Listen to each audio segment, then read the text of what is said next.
In less than 3 years, the West and NATO will be engaged in a war with Russia. Russia will strike hard and unexpectedly, at least according to Fabian Hoffmann, a notable expert in defense policy, missile technology, and nuclear strategy. According to Hoffman, Russian doctrine suggests that Russia would attempt to coerce NATO into submission by signaling the ability to inflict progressively greater amounts of damage. Welcome back to Profit Protection, where we talk about all the topics important for investing, like technology and geopolitics.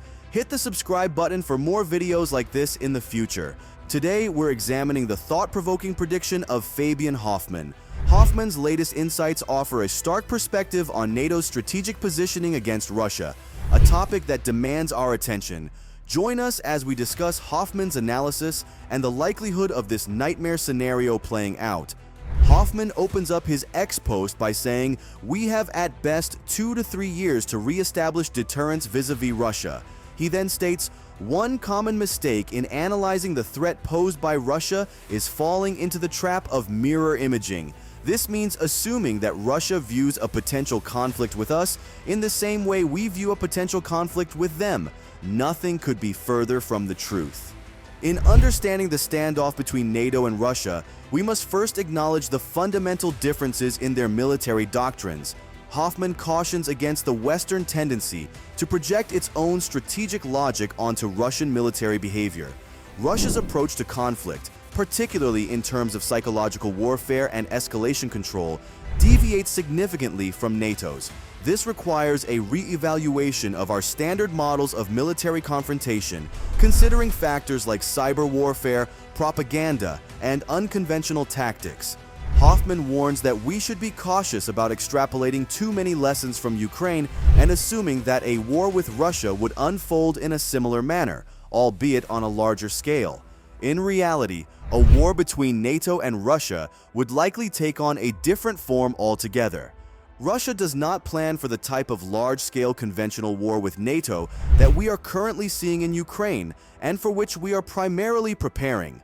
Already before taking substantial losses on the Ukraine battlefield, Russia knew that it would be inferior in such a scenario. Hoffman states that Russian doctrine suggests that Russia would attempt to coerce NATO into submission by signaling the ability to inflict progressively greater amounts of damage.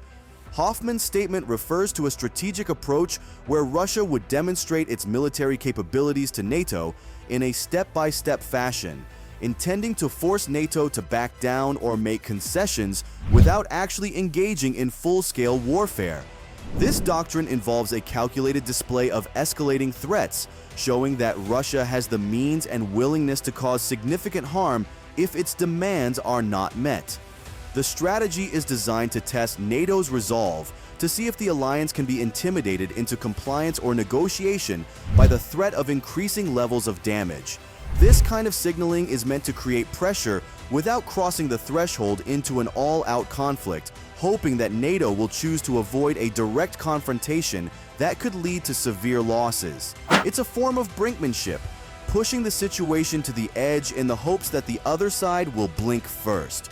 From a Russian perspective, terminating hostilities early is necessary, given that Russia must secure a victorious outcome before NATO's conventional superiority comes to bear, most notably that of the United States.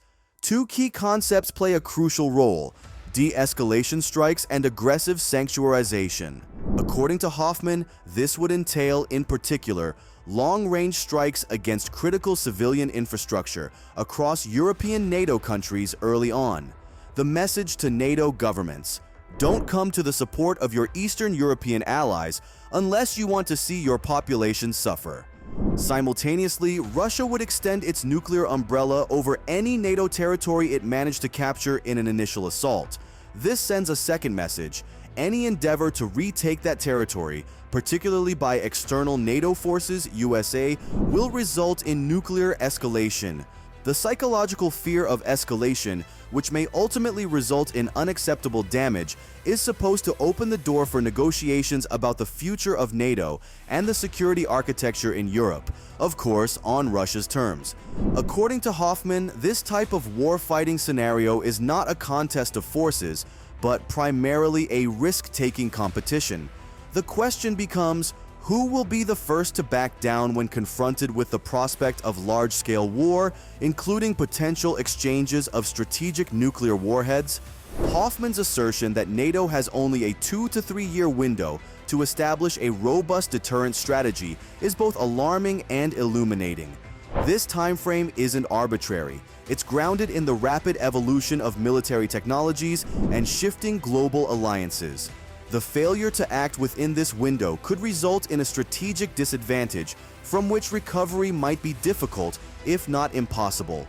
This calls for an immediate and decisive response from NATO, focusing on strengthening defenses and developing new strategies. The crux of Hoffman's argument lies in NATO's current state of preparedness. He questions whether NATO's existing strategies, particularly in nuclear and conventional warfare, are sufficient to counteract Russia's evolving capabilities. This leads us to a broader discussion on the nature of deterrence in the 21st century. What does it mean to deter an adversary in an era of cyber threats, space warfare, and hybrid tactics? In modern warfare, the battlefield extends beyond physical territories into the realms of mind and perception. Hoffman emphasizes the role of psychological warfare, where victory is about outmaneuvering the opponent mentally and strategically. This involves a complex play of risk management, where showing strength without provocation and maintaining a balance between defense and aggression become key. Understanding this nuanced aspect of warfare is crucial in developing strategies that are responsive and effective. Now Europe finds itself at a crossroads, as highlighted by Hoffman. The continent must navigate the delicate balance of maintaining strong defense capabilities while avoiding unnecessary escalation. As Cold War historians know, the balance of military power is not deterministic of outcomes in risk-taking competitions. Instead, they are often determined by the balance of resolve, like the relative willingness to remain steadfast even as risks are increasing. Under Russian military strategy, it seems that Russia might try to nudge NATO into a corner by showing that it can cause damage that gets worse over time. Now, with the upcoming US presidential election and the possibility of Donald Trump winning, there's an extra layer of uncertainty. During his previous term, Trump's approach to international relationships and defense was sometimes unpredictable, leaving allies to wonder about America's dedication to NATO's defense commitments. If he returns to office, it could change the way NATO responds to Russian pressure. Trump's unpredictable style means that Russia's gradual show of force could be met with a range of responses, from dismissal to confrontation. It's a complex situation, and with Trump potentially back in the mix, it's anyone's guess how it will play out. If you like this video, please hit the like button and subscribe to my channel for more videos discussing geopolitics, technology, and investing. In recent times, there has been growing speculation about a potential and highly concerning shift in NATO's dynamics, the prospect of Turkey forming a closer partnership with Iran. Although this outcome remains uncertain, it poses fundamental questions about NATO's future, Middle Eastern stability, and the broader global power balance. Watch this video next to get the full story.